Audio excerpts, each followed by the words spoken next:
Just a few seconds and it's 3, it'll be 3. And I see that Dr. Gorski joined us and Danielle just joined us. So Everybody. There's Bill.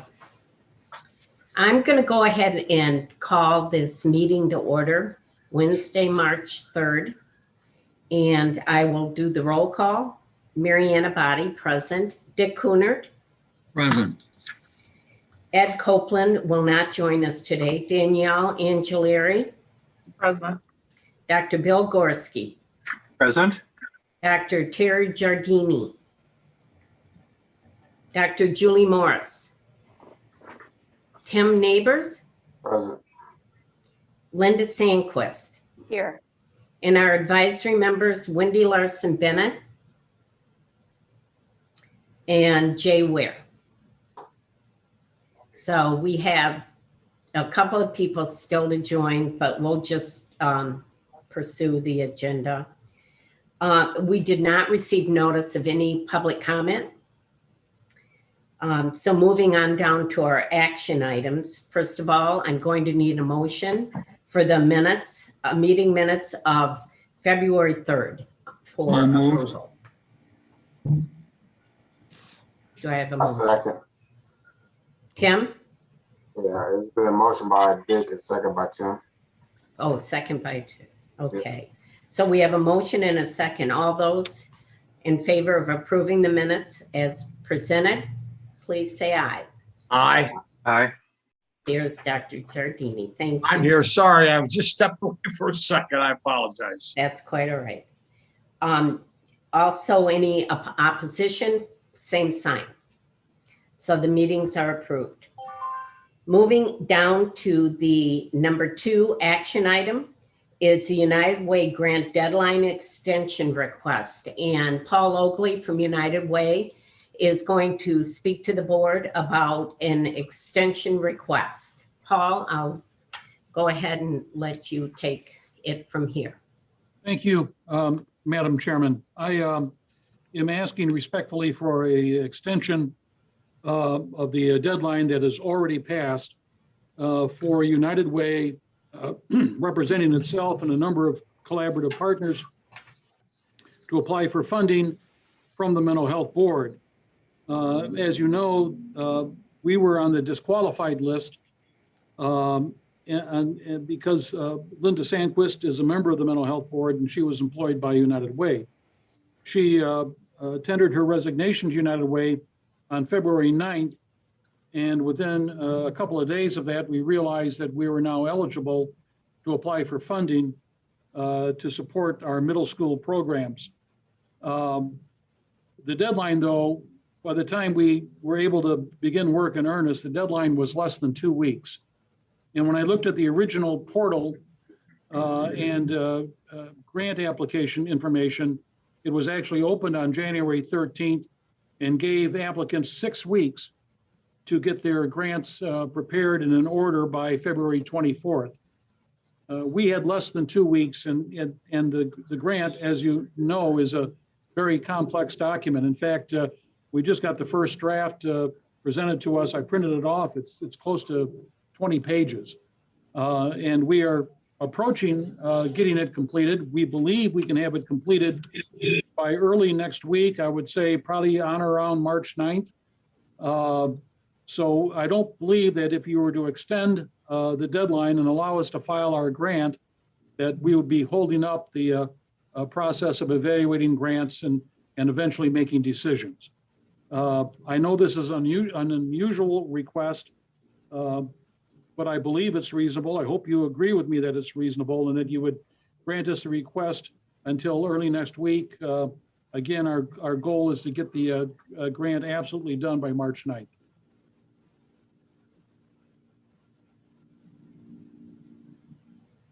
Are there any questions for Paul? We will discuss this after, but if there are any questions, and I did have a conversation with Paul as well as Jason did, and the request for the extension came in to us before the deadline. However, we observed this as being a board decision And so we wanted to make sure that we waited until the full board meeting to be able to have a length of time to discuss. But any Marianne? questions, please? Mary Ann? Yes. Let me make a motion so then we can have our discussion, okay? So Okay, very I'm good. going to move that the mental health board allow for an extension to the United Way, which would allow them to apply for funds. I'll second that. Okay. So at this point, we can have a discussion. If you need Paul to answer any specific questions at this point, please engage him.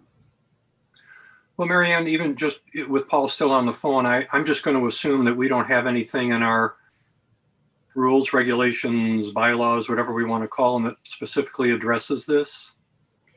No, this is our first, it's a learning curve for all. Yeah.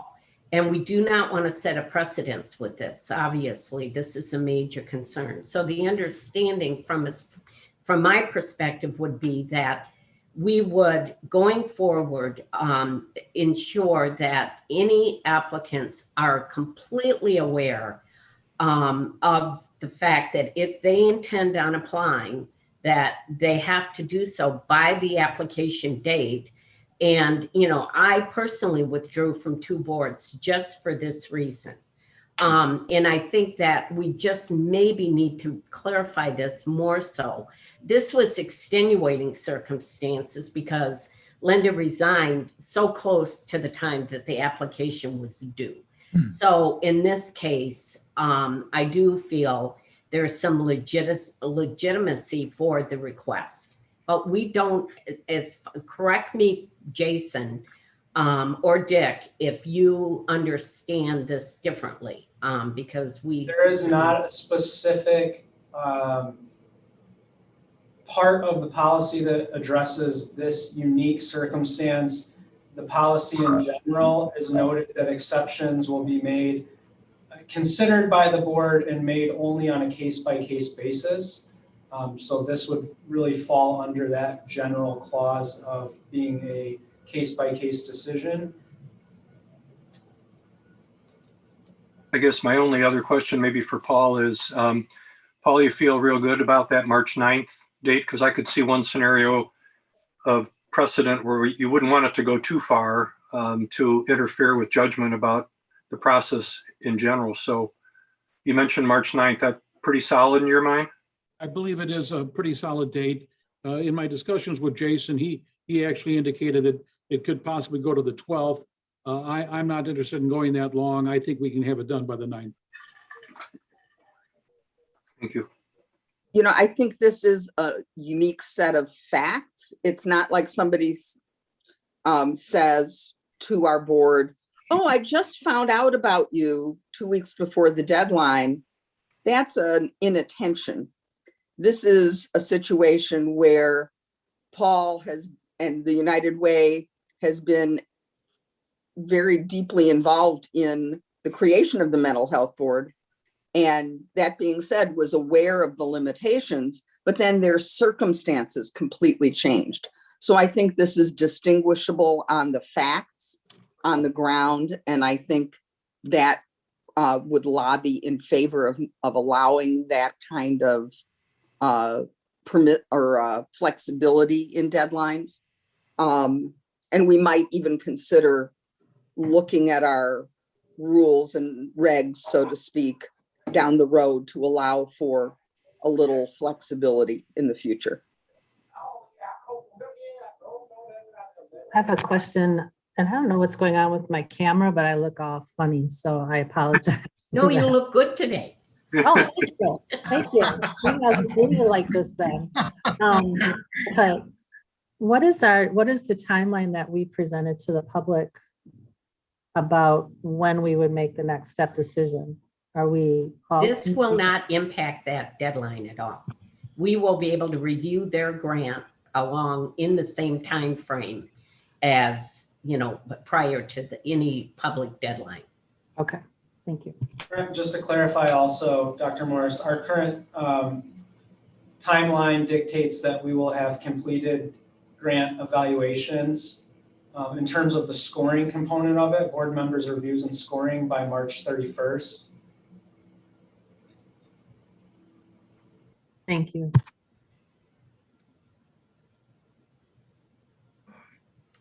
Any other questions for Paul? Yeah, I should probably say something. Please, I want to, I'm embarrassed. I forgot the introduction of our new Yeah, attorney in our firm. So that would be good. Jason, why don't you do that before David gives us his input? Yeah, please. So we've invited here today Attorney David McCardle and Attorney Brandy Quantz, and they are our new legal representation and have already been assisting on the funding agreements. So thank you for that and welcome. Yeah, thank you all. And we'll put you to Brandy- work now. Right, I appreciate that. First of all, I'm Dave McCardle, Brandy's with me, and we both will be handling whatever issues seem to come up with the board here, and along with someone else in our office, Greg Berry. I have that little hand up in my box. I didn't put that up there intentionally. I don't know how that got there, but I do have a comment. So it's interesting Great. it's there. So the first thing is, before I forget, did we call for public comment or did I miss that? I did. Yeah. Okay. So the second thing is, on this motion, I see where the direction the board might be going. I might recommend that we amend the motion to insert the basis that there was based on the elimination of a conflict of interest of a board member, the elimination of that conflict, the United Way has submitted a delayed application, and that's the basis. And then also you might want to stick in this date so everyone else in the future sees that there was a limited time frame extension to the 9th, if that's acceptable. So maybe those two things, next time we'll limit the precedential type of effect of this.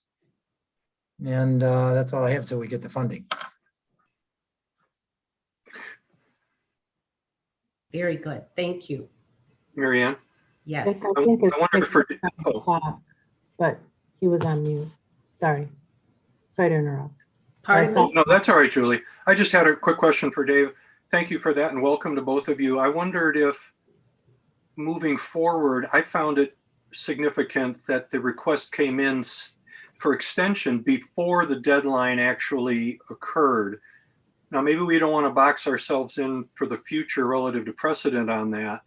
But to me, in a judgment on this one, that's an added benefit to this request, that the request came in before the deadline. But again, maybe your motion and your amendment is clear enough. Right, so maybe the motion stands that it is and just add at the end, based on the fact that there was an elimination of a conflict of interest that prevented it from being filed more timely, and that it was filed within the time frame. And then the third is that they've agreed to file it by no later than March 9th. Maybe those three additional, bases at the end. Our However you want to do secretary it. got that. It's all right, no matter how you do it. Great. Okay. So did Paul leave us or is he still with us? Oh, he's there. Is there?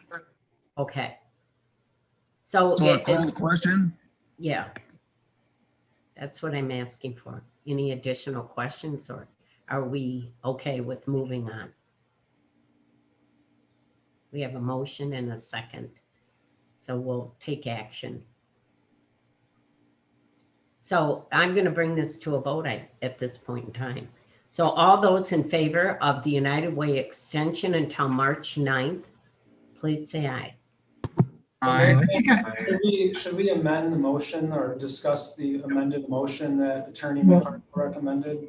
Not only that, but let's do a roll call. So with the motion I'm sorry, Dr. Neighbors, is that appropriate? Is this raising Tim his hand? Neighbors. You're on mute. Tim, Tim is, and Wendy is, and you're on mute there, Tim. Julie is too. I just wanted to withdraw my second, so Dick could withdraw his motion. We amend the motion. Okay, so we have to make a motion with the amendments that we're putting in. So we need a motion to be made.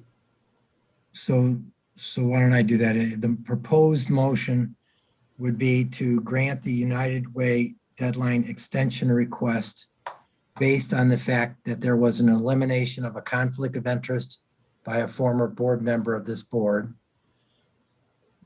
2 is that the requested extension was timely requested before the deadline was reached. And 3, the applicant has indicated an intent to file the grant request no later than March 9th. It's a current member of the board. Current, right? I'm a current member of the Oh, board, it's but a you. former employee at United Way. No, I didn't know which way it was Yeah. resigned, but I got it. So it's an elimination of the conflict from United. From a current member, yep. Mhm. We'll make sure the minutes read that way. Okay. I so move. Second, So we have a motion and a second. All Now we those, do a roll call, you want a roll call? Okay. Mary Ann Abadi, I would say yes. Aye. Dick Kunert, yes. Danielle Angeliri, Yes. Dr. Bill Gorski, Yes. Dr. Terry Giardini. You're on mute, Terry. You're muted, I believe. I was unmuted. Yes, sorry. Okay, okay. Dr. Julie Morris, Yes. Tim Neighbors, Yes. and Linda Sandquist. I abstain. Okay. So the motion passes. Thank you. Thank you very much. Appreciate it. You'll get the application on the 9th. We'll deliver it to Jason. Thank you, Paul. Thanks, Paul. Well, thank you for your consideration. Keep up the good work. Thank you. Bye-bye. Thank you. Thanks. Okay, moving on down to our action item number 3, the funding agreements, and I will turn this to Jason. Sure. So we sent well, first of all, the last draft that we had reviewed as a board at the last meeting was sent to our new legal counsel who reviewed that, made some recommendations, and those recommendations were all accepted in the draft that was sent to the board for review as part of the meeting packet. And so the motion that would be recommended for today would be to approve that agreement, the funding agreement. Well, let me just read it word for word. Motion Okay. to approve the Winnebago County Community Mental Health Board funding agreement for the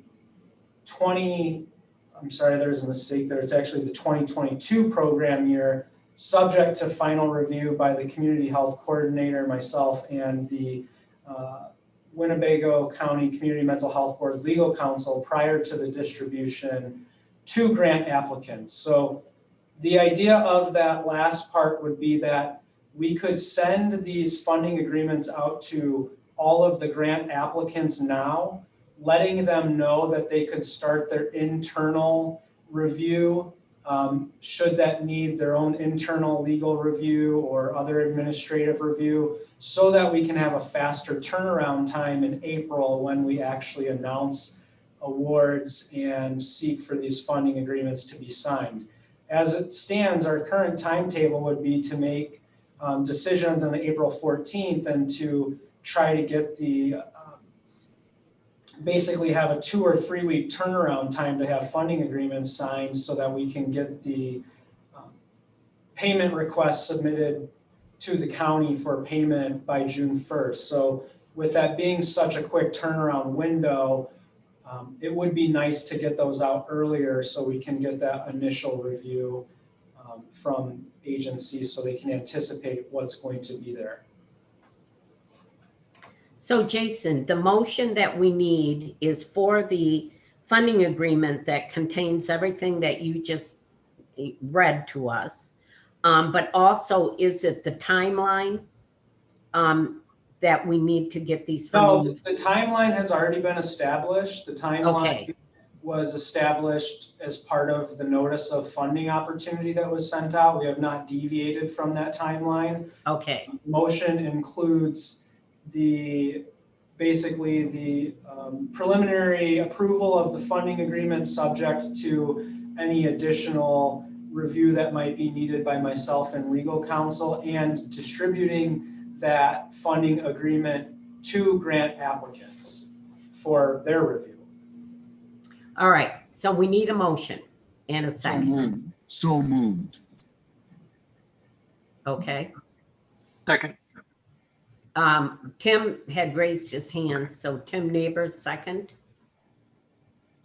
So and just for clarification for my purpose, this will be just a general vote. Is there any specific reason you required a roll call vote for the last motion? Well, you know what? I'm going to go to Brandy with that because the COVID rules allowing us to do what we're doing right now Yes. are a little funky. I know even when you adjourn, you're supposed to have a roll call versus, which is crazy, but those are the rules. So, and when you spend money, the rules require a roll call. So Brandy, in this situation, in these general approvals, do we care? They all have to be a roll call vote if it's being held remotely. Oh, There you go. that's Wow. good clarification. That's why we because- bring lawyers to these things. Yeah, One other thing I'll add to this funding agreement, let's go back to when we were interviewed by you through Jason. I've never met Jason. I've never been to his fine office there.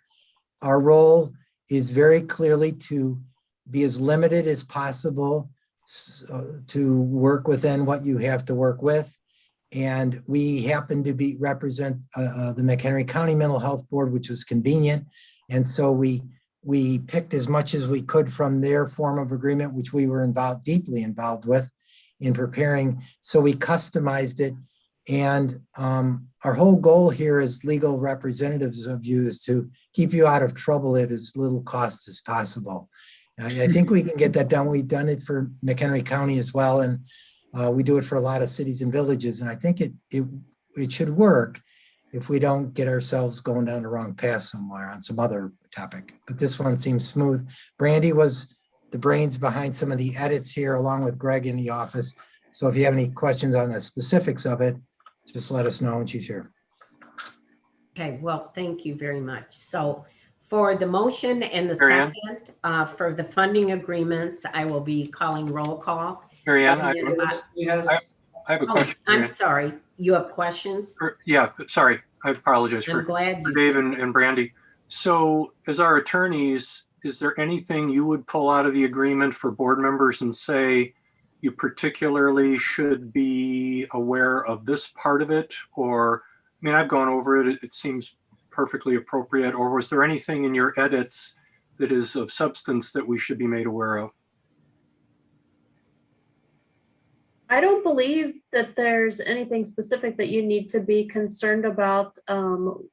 We had talked to Jason about timing was it and how when payments were going to be made and stuff like that. But I don't think that that's anything for concern. It's just, this is the board's first time through this. And so we just kind of need to establish when we're going to make payments, how often, if it's going to be quarterly, how those submittals of the providers are going to work and that type of thing. So those were things that we'll just have to work through.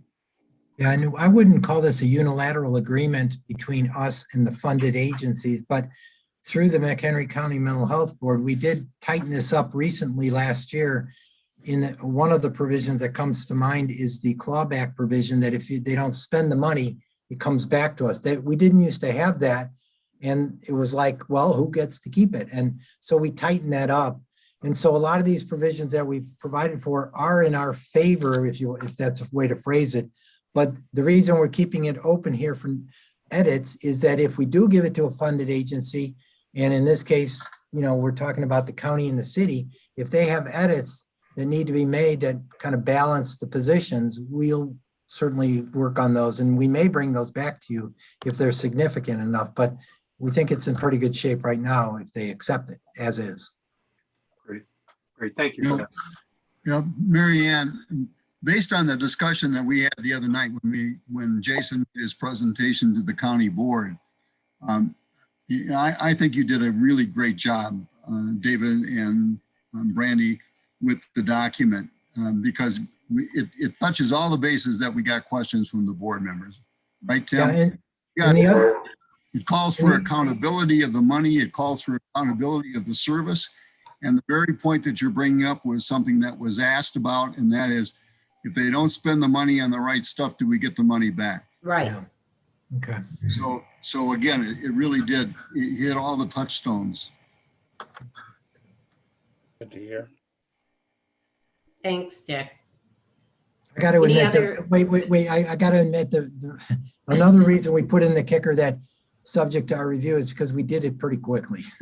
We really did assemble this quicker than normal, and which is a good thing for you, right? Yeah. It is. But I think we're good based on our foundation we were working from for with Yeah. McHenry County. Absolutely. Linda, This is just kind of a technical question. In the future, would this be something that we would be sending out with the grant applications? Or would you consider that, Jason? So that people have that and then they can just be actually even returning that with the grant application? Potentially, I think that would be something. Absolutely. For consideration Because that can next round. really streamline it then, and then they just get all of their paperwork in at one time. Right. For sure. Yeah, we're behind the ball here because the applications went out. We weren't even around. And so it's all kind of following up, but for sure, they would love to see the agreement because that's what the foundation is of their spending. That's a great point. now I will say that we made most of this very clear to them in the grant seekers meeting and question and answer period that they all were entitled to, plus any technical questions they were able to submit and would have been answered. So I feel for the first time go around, we were pretty thorough. Oh, I think so too. I The think the only foundation thing, of the agreement is based on the funding policy that was Right. established prior to the grant applications. Yeah. yeah, Yes. I think the only thing that happens when it's included in the grant packet and then they send it back is that then they've already made that agreement with you and you can just send them the check. So there's no time lag between approving the grant, letting them know, getting the paperwork back, and then sending them the check. So that was why I had No, suggested I think going forward, that's an excellent. I do. Okay, I will call the roll call for this motion, and which has been seconded for the funding agreements, unless anybody has any more discussion or question. Okay, hearing none. Mary Ann Abadi, approve. Dick Kunert, Yes. Danielle Angelari, Yes. Dr. Bill Gorski, Yes, Dr. Terry Giardini, Yes. Dr. Julie Morris, Yes. Tim Neighbors, Yes. Linda Sandquist. yes. The funding agreement has been approved. And now we'll move into our fiscal year 2020 annual report, which is Jason's creation, really documenting our progress. So I will let Jason take it. Sure. So we sent out And a, whoa, Jason, that's our cue. oh, yeah, okay. We're going to excuse ourselves now in order to keep our bills lower. And remember, that's our goal. And remember to take roll call when you cancel the meeting out. We will do so. And thank you both. Okay, good luck, everybody. Okay, thank you both. David. All right. Thank you. Thank you, And- guys. and Thank you. All right. Bye-bye. You don't normally hear that from lawyers. Yeah. Nobody. I never heard that from a lawyer, frankly. That's wonderful. No Yeah, offense. keep anyone. I our never bills heard that low. from a lawyer Company. How refreshing. We're Okay. checking he has a pulse. One of Hey, the that was things good. I like about Attorney Ricardo and- All right, Jason, go ahead with the annual report. Okay, yes, so I hope and I believe everyone had a chance to review the content, which was sent out a couple of weeks ago, and there were no recommendations for changes to the content. So while you're now seeing a formatted version that hopefully looks prettier than the Word document that was sent out, the content has gone unchanged. There have been no changes there. So really, it's the same content, just in a formatted version. And just to remind you, we face a end of March deadline for that to meet the Community Mental Health Act requirement and also the board's bylaws. So with approving that, we would post that on the website immediately, put out a press release with that to make everyone aware that it's been published, it's on the website, it's available. And then also to meet the Community Mental Health Act requirement of newspaper, it'd be published in a local newspaper, not the entire report, but a notice that the report is available with the link to the website. Okay, so we need a motion for approval of the annual report, 2020 annual report. I'll make that motion. Julie? Dr. Morris, thank you. And second? Second. Dr. Giardini. Okay, so we have a first and second. Is there any discussion? Any comment? It looks great. Okay, so I have to take a roll call. We'll be hearing our names a lot. Mary Ann Abadi, I approve. Dick Kunert, Yes, and great job. Danielle Angelari, Yes. Dr. Bill Gorski, Yes. Dr. Terry Giardini, Yes. Dr. Julie Morris, Yes. Tim Neighbors, Yes. Linda Sandquist. Yes. So the annual report for 2020 is approved. And the next action item is the communication plan, and that will, Jason will enlighten us. Yeah, so if you recall, about 5 or 6 months ago, we started off really with just a communications calendar, and we talked about some specific strategies. So this is kind of, in a way, a 6-month review and also a bit of a scaling up from what we had previously done. And with the plan, you'll also see an updated calendar. So what we've done is we've taken, dating all the way back to October, that first calendar that we pitched, and we've updated it for the communications that we've actually done. So I really encourage you to look at the calendar. You'll see that communications have scaled up significantly from that first month where you'll see maybe 2 or 3 things on the calendar to November, December, January, where you'll see multiple communications per week. And most of those are clickable links so that you can actually go right to the specific Facebook post or news article, and in some cases, news interviews that have been published on the web. So I do encourage you to take a look at that. That might hopefully make you feel a little bit more engaged and up to date on everything that's going out. I know that you probably don't see all of the communications that go out and then may not be aware of everything that's there on a weekly basis. In terms of the communication plan itself, it's really broken into 4 categories. The first category is essentially defining who some of the target audiences are and what some of their values and concerns are and how our messaging can be targeted to those specific concerns. The next section identifies strategies. And so these are really the mechanisms through which communication can happen.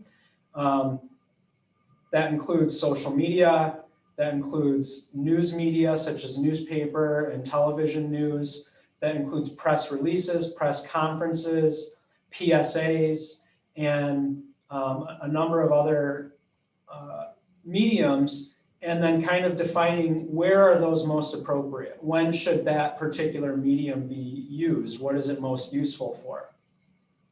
In the kind of part 2A, it connects those two first parts, which is how do we now connect specific strategies with target audiences? So when we're using Facebook or when we're using, let's say, a press release, who are the target audiences that is most likely to reach? And based on that, what type of, we will use that to develop what type of messaging would be most appropriate, or when we have a specific message, which medium would be most appropriate for that message.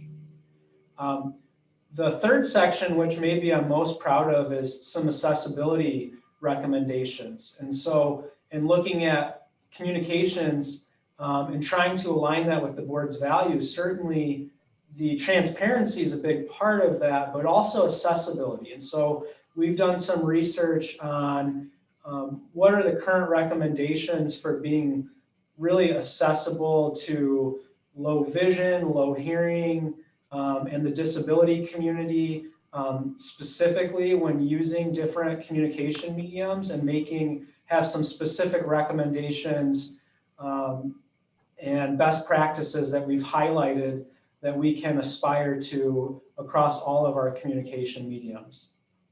And then lastly is the analytics. And that is really defining how will we measure success. So when we come back again in 6 months and review our communications calendar again, we update it, what are we looking at to say, were we successful? What was our reach? How many engagements did we have? How many people were reached through the different mediums that we used? And so we've identified some different ways. Each medium has, in some ways, really a different way of being able to measure its success. So we've tried to outline what measures of success we can use for each type of communication as an ongoing continuous improvement process. Okay, so this is an action item, so we need a motion for approval of the communication plan in a second, and then discussion. Make a motion to approve it. Okay, Tim has made a motion to Second. approve, and Dr. Gorski has seconded the motion. Any discussion? I'd just like to take a moment, Mary Ann. Jason and I had a one-off conversation about this a couple of weeks ago or so, Jason. I forget how long it's been. And I just got to tell you, I think this is terrific. I mean, I started thinking about how important it is for us to be really open and communicative with the public who has placed so much trust in us, and really an overwhelming approval of a vote on this from the public, a significant amount of dollars. The idea that, you know, we're here to serve vulnerable populations in really meaningful ways, and just getting that message out so the public understands it. So he and I had a conversation. You know, he and I explored all sorts of different things, including the potential need for outside expertise in the area of communications. And I just don't see it after looking at this. I think this is very, personal opinion, very complete, very thorough, very well thought out. So Jason, I commend you for it. Thank you. And our conversation Linda? was very helpful into forming this, Dr. Gorski. Yeah, I agree with Bill, and I think that we should be very proud of this. I do have a thought, and I don't know if it's necessary or not, but because we are a public meeting and because we're being recorded, should we be thinking about having someone who can provide sign language during the committee meetings? And the reason I say that is certainly because I know Bill and Jason talked about that, but I just watched a webinar that said that is one of the populations that's really, really being missed when we keep talking about equity. So that certainly isn't part of the motion, but I did want to throw that out there. Yeah, and I that's a think good it is point. something to consider. That's a budgetary item, and I think it's something, if we decide to do as a board, that would have to be then included for our meetings, like, legal representation. So, yeah. Tim? But But I don't think it's necessarily that serious because we use Zoom. If we push the closed caption option on the Zoom Yes, meeting, the Perfect. words pop up at the bottom. Everything we say pops up at the Oh, bottom. okay, of the that's screen. nice to So know. we could start using that when we use the Zoom meetings. Just have the words pop up at the bottom of the screen. and also, don't we record these? Because there's like an auto transcription feature that you can also. So that is a recommendation that's made in the communications plan that we did not recommend the auto caption, although we could add that. The reason we didn't is because when it does the auto caption, there can be a lot of inaccuracies. But to your point, Wendy, what we can do is, and what we've recommended that we do is after the meeting is done and it's recorded, there is a transcript, so we can then review the transcripts for accuracy, make any changes in the transcript, which will in turn update the captions, which would then be available for anyone watching it after the fact. I'm comfortable with doing the auto caption, just knowing that it's not always accurate.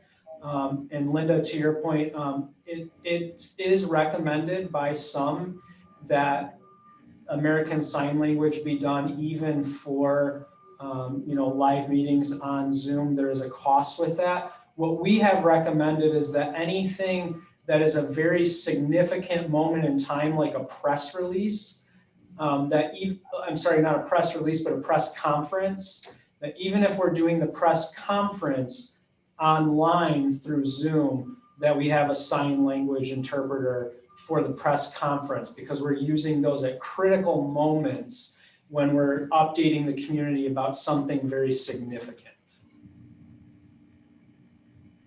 I think So that's right now, great. that's not in our communications plan. Correct, Jason? You're muted, Jason. Jason? You're on mute. The captioning is included in the current plan It is. when Very good. after the Okay. meeting, Yes. the recorded meeting, we'll check the transcript for accuracy, and then the captions will be available on the recorded video, and those can also be modified for different languages. So that makes the meeting more accessible to non-English speaking residents as well. And I believe it is recommended that for live things like a press conference, that there would be sign language interpretation. Okay. So we have a motion and a second to approve the communication plan. Any discussion? Further discussion? Hearing none, I'll take the roll call. Mary Ann Abadi, approve. Dick Kunert? Yes. Yes. Danielle Angeliri? Yes.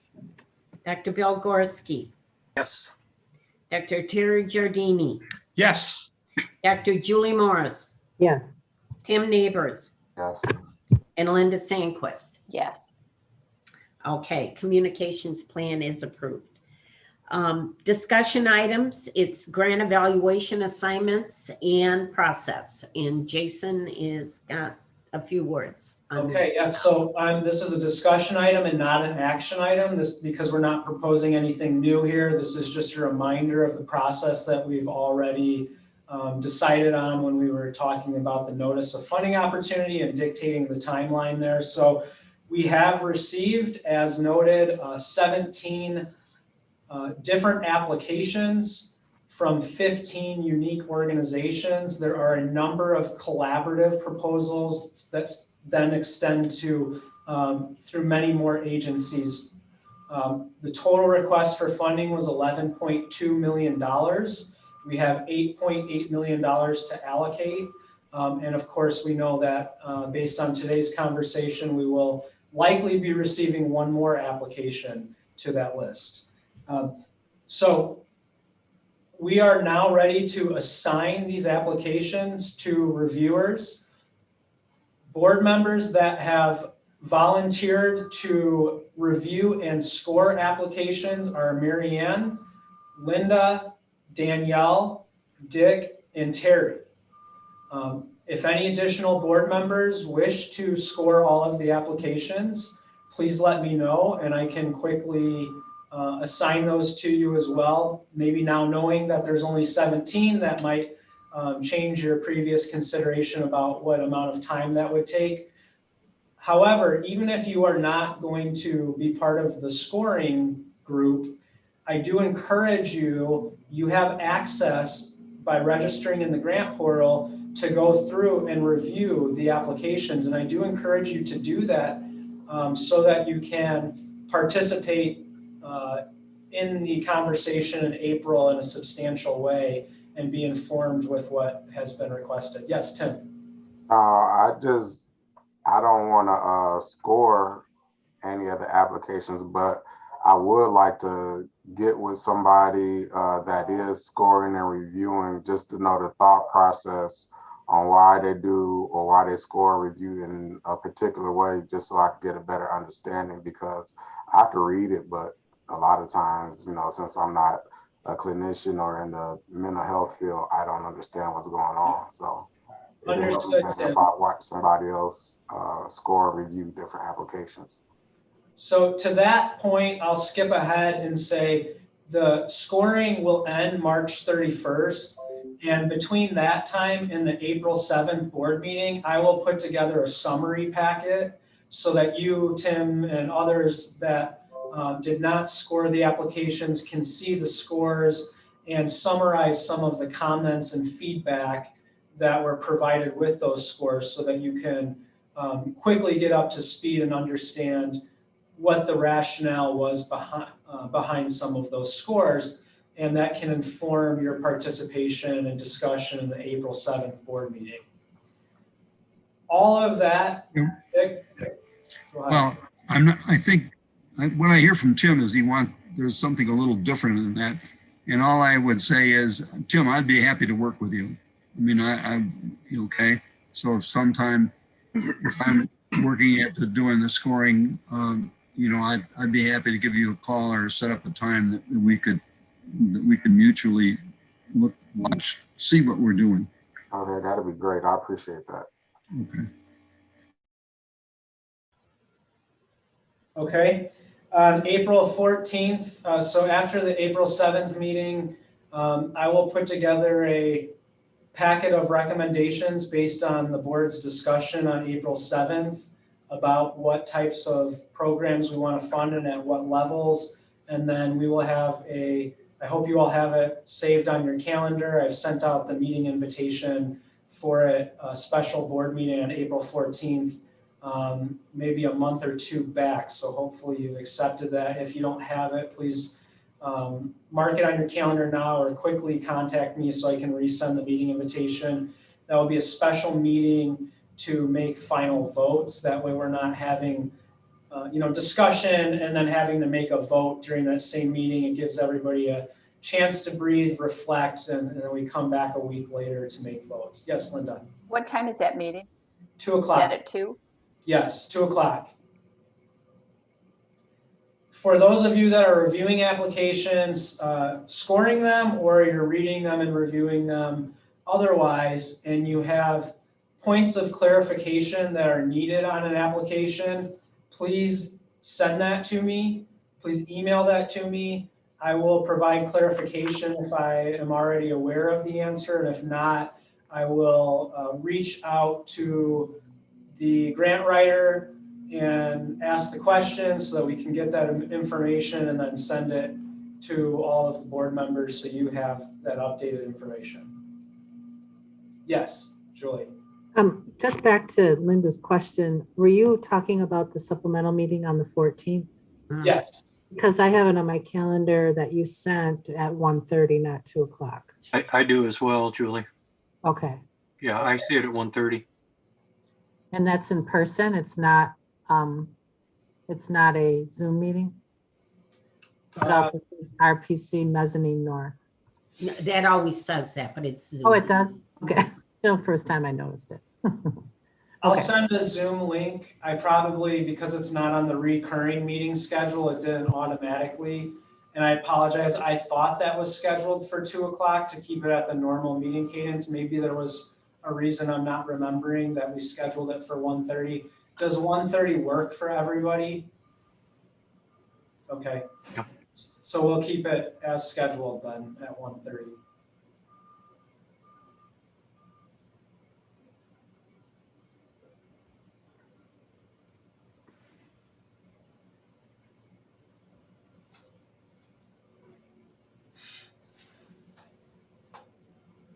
Any questions about the process? I know that I've also offered to each of you and have scheduled with most of you, I believe, an opportunity for a training session to go into the grant portal so that you can just basically see how to get in and find the applications. And then for those of you that are scoring applications, we can walk you through how to do that part of it.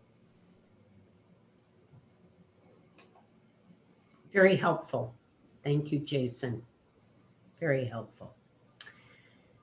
Any other questions? Moving on to other matters. I don't have any agenda for other matters. Jason, did you? I do not. Any items? Okay. Tim? I'd just like to thank Jason, Marianne, and Mr. Coonert for your presentation on the county ward. It was wonderful. You know, like I said before, communication, we already discussed it earlier, is the key, building everybody's trust. And the mental health board is doing so well on communication that they're almost tired of getting communication. So that's a good thing. Tim, that's right. Ask you, Tim, when can we go back next? I know they put us off a couple meetings. I think they have so much on their plate right now. Yeah, But there's a Jason lot of new did- people trying to get used to what's going on, so they're trying to learn everything. So yeah, so they're trying not to have meetings so long. Yeah, that's understandable. And thank you, But Tim. Tim, thank you for your support on that board. You've been really instrumental in so many ways. So we really feel so lucky to have you. Okay, I guess I'll have to take the roll call again once I get a motion for adjournment. Look like Terry. I'll second it. Yeah. Okay. Taking roll call. Marianne Abadi, I approve. Dick Coonert. Yes. Danielle Angelari. Yeah. Dr. Bill Gorski. Yes. Dr. Terry Giardini. Yes. Dr. Julie Morris. Yes. Tim Neighbors. Yes. And Linda Sandquist. Yes. Okay. Well, see you all next month a couple of times. Thank you very much. Thanks, everybody. Thank you, Jason. Thanks, Yes, Jason. Jason. Exciting As time. always.